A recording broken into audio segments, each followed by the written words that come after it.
모든 영상에 소개하는 내용들은 각자의 판단에 맡깁니다. 니 에이스 채널은 항상 모든 영상에 있어서 유료로 하는 것들은 신중하게 결정하시는 것이라고 말씀드립니다. 아울러 무료로 하는 것들 역시 각자의 판단으로 선택해서 결정하는 것이라는 점을 강조드립니다. 안녕하세요, 니 에이스입니다. 자, 여러분들, 이번 시간은 몸에 이상이 있을 때 먹으면 안 되는 음식에 대해서 설명을 드릴 겁니다. 오랜만에 건강상식으로 돌아왔는데 여러분들 한 번씩 보면 이게 별거 아니라고 생각하는 분들이 많이 계시는데, 요거 간과하는 순간 여러분들이 몸이 나 왜 몸이 더 아픈 것 같지? 야, 밥을 먹었는데 몸이 더 아픈 것 같아. 야, 이렇게 말씀하시는 분들이 분명 계실 거예요. 몸에 이상이 있을 때 상황별로 절대로 먹으면 안 되는 음식들이 있는데, 요번 시간 그거에 대해서 한번 살펴보겠습니다. 고통을 정말 최소한 몇 배 이상, 그리고 정말 고통스럽게 아프게 됩니다. 그래서 극대화시킬 수 있기 때문에 그 고통을 좀 줄이고 건강에 좋은 음식을 먹는 게 중요하겠죠. 그런 음식들까지 한번 설명해 드릴 테니까 영상 한번 끝까지 봐주시면 좋을 것 같습니다. 자, 오랜만에 건강상식으로 돌아온 리에 있습니다. 우리가 흔히 아플 때는 입맛이 없어서 먹기가 싫을 때도 있어요. 하지만 살기 위해서 뭐든 이제 먹어야 된다. 그리고 약을 먹기 위해서는 뭔가 좀 먹어야 되고 무엇이든 잘 먹어야 한다라는 이런 생각을 가질 수 있어요.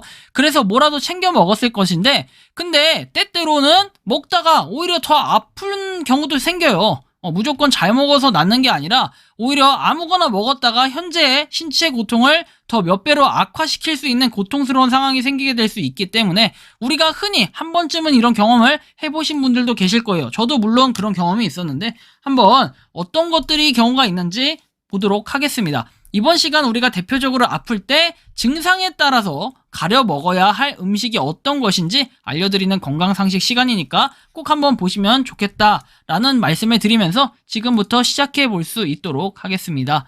자, 일단은 설사가 심할 때 여러분들 흔히 배가 아프거나 요즘 같은 시대가 아니라 요즘 같은 계절에 설사를 하는 경우가 많아요. 그런데 왜 종종 있냐면은 아무래도 음식 자체가 상태가 별로 좋지 않거나 아니면은 차가운 음식을 많이 먹어서 그래요. 차가운 음식, 아이스 커피, 또 뭐가 있죠? 아이스크림, 팥빙수, 이런 거 등등 있죠. 이런 걸 먹다 보니까 이렇게 될 수 있는데, 우리가 설사를 종종 한다든지 과민성 대장 증후군일 때 이런 증상이 있다면은 계란은 특히 피해야 됩니다. 계란?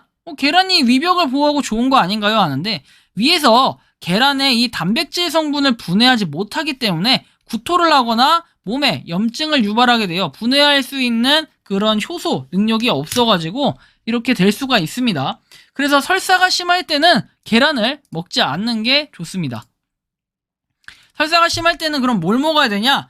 양배추, 호박죽, 흰 쌀죽, 배, 매실, 바나나, 감자 같은 음식을 드시는 게 좋습니다. 여러분들이 좀 참고를 하시면 좋겠고요. 자, 그 다음 내용 살펴볼게요. 속이 쓰릴 때는 어떻게 해야 되냐? 우리가 속이 쓰릴 때 보통 과일을 먹거나 초콜릿을 드시는 분들이 있어요. 왜냐하면 조금 무거운 음식을 지향하겠다 해서 간단하게 먹는다 생각하면서 이렇게 과일 초콜릿 드시는 분들이 있는데 매우 위험한 습관이에요. 술, 커피, 오렌지, 포도, 파인애플, 이렇게 산성이 많은 과일들 특히, 그리고 콜라 같은 탄산음료라든지 초콜릿 같은 거, 그 다음에 고지방 육류에서 우리가 소고기라든지 소고기 차돌박이 부위 이런 거 있죠.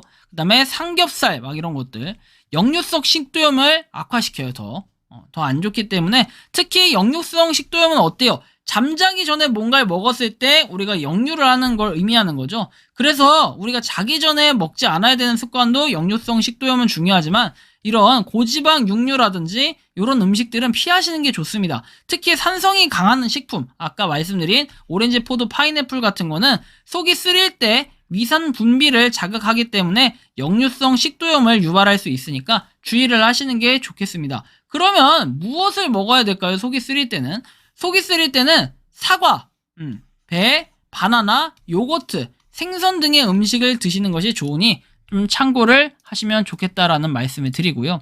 자, 그 다음에는 감기일 때입니다. 여러분들이 보통 요즘에 많이 걸리는 감기, 코로나 얘기도 하는데, 코로나하고 별개라고 보기엔 좀 어렵고, 코로나, 목감기 증상, 보통 가래, 기침 등이 있을 때 박하사탕을 먹는 경우가 있어요. 목이 막 칼칼하니까 박하사탕 이런 거 먹으면 시원해. 근데 박하사탕 같은 경우에는 위산을 과도하게 분비를 시켜서 목을 자극시키고 유제품의 지방 성분은 가래와 기침을 유발시키기 때문에 좋지가 않아요. 그리고 탄산음료 역시 식도를 자극시켜가지고 목감기, 특히 목감기도 그렇지만 일반적인 감기에도 좋지 않다라는 거 좀 알아두시면 좋을 것 같아요. 그러면 감기가 걸렸을 땐 무엇을 먹어야 되나요? 감기가 걸렸을 때는 마늘, 마늘은 우리한테 정말 좋죠. 마늘, 매실, 파, 생강, 무 등의 음식을 먹는 것이 굉장히 좋아요. 마늘은 뭐다? 항암 효과도 있잖아요. 그죠? 항암 효과 있는 거 알고 있죠? 생마늘을 먹었을 때 좋아요. 물론 구워서 먹어도 되지만 구웠을 경우에는 이게 당질이 많이 올라가기 때문에 별로 이렇게 좋지 않을 수가 있어요. 당질 때문에 마늘은 주의를 하시면 좋겠고요. 자, 다음.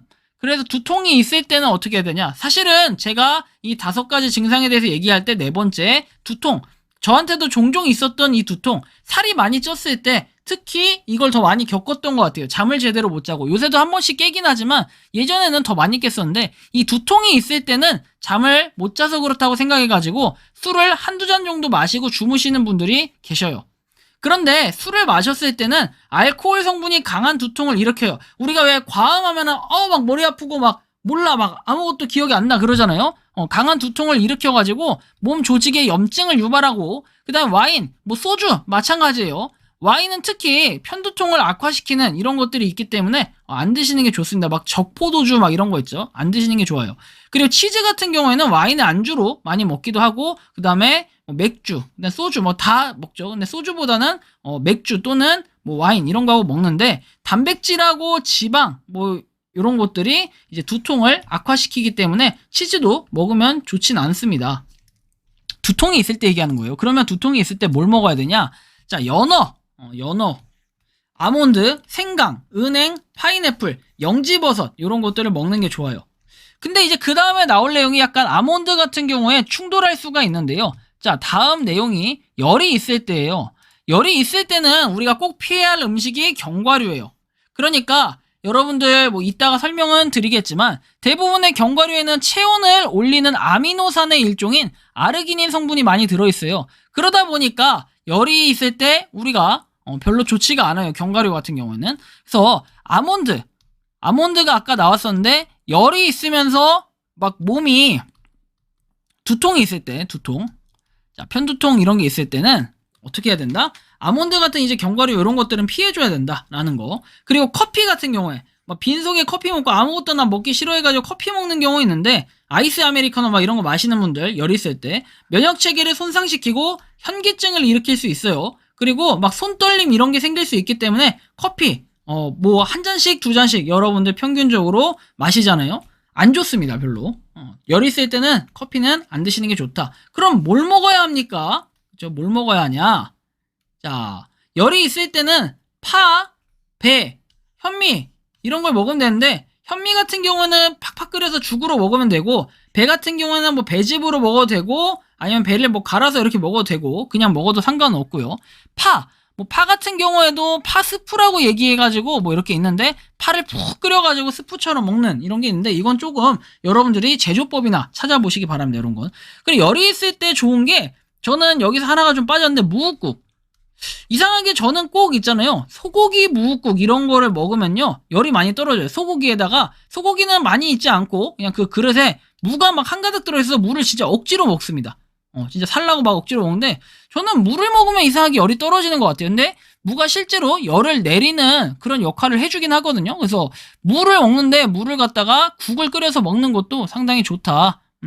라는 거 좀 참고해서 여러분들이 요런 음식을 먹었을 때, 열이 있을 때 요런 음식을 먹어주면 이제 몸에도 좋고 좀 떨어질 수 있다라는 거 열이 참고하시고요. 그래서 어쨌든 아플 때 무조건 아무 음식이나 먹는 거 물론 중요하긴 해요. 하지만 이게 다 좋은 게 아니기 때문에 꼭 알고 가야 할 건강 상식이 되셨을 거라고 생각을 합니다. 이번 시간. 그래서 이번 영상은 여기서 마치는 걸로 하겠고요. 도움이 되셨다면 구독과 좋아요, 알림 설정 부탁드리겠습니다. 다음 시간에 좀 더 유익한 정보들 가지고 찾아뵙도록 하겠습니다. 영상 마치겠습니다. 감사합니다. 평소에 궁금하셨지만 내가 시도해보기 어렵거나 시간 낭비하고 싶진 않고 새로운 제보를 해주실 분들께서는 아래의 주소로 메일을 보내주시면 제가 해결해 드리겠습니다. 그리고 단톡방은 유튜브 검색창에 소통 창구를 개설했습니다. 검색해 주시면 자세한 안내가 나오니 참고하시면 도움이 되실 것 같습니다. 리 에이스였습니다.